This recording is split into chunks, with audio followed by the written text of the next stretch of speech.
इंसानियत दुश्मनी के ऊपर उतर आ चुका है। इतने भी एम्पायर्स और सल्तनतें हैं। आज मरकजी मुस्लिम लीग का पूरी इंसानियत दुश्मनी के ऊपर उतर आ चुका है। मैंने ऐलान करना है, मैंने नारा लगाना है, अहले गज़ा आप लोगों ने कहना है कि जिंदाबाद।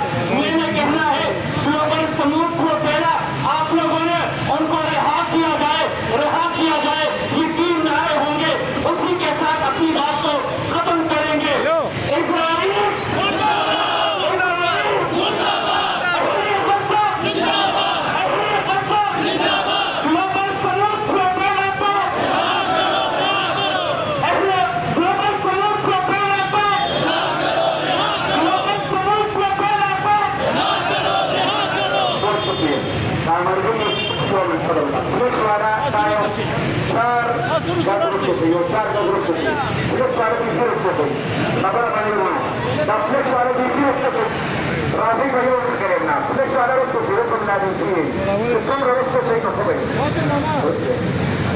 Ocho, Dilbi, ocho, za.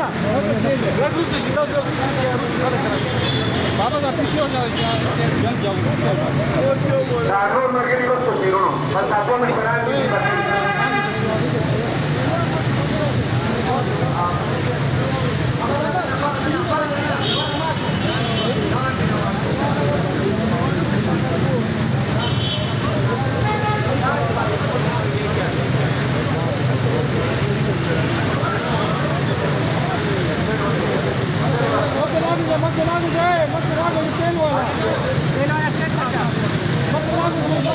Mas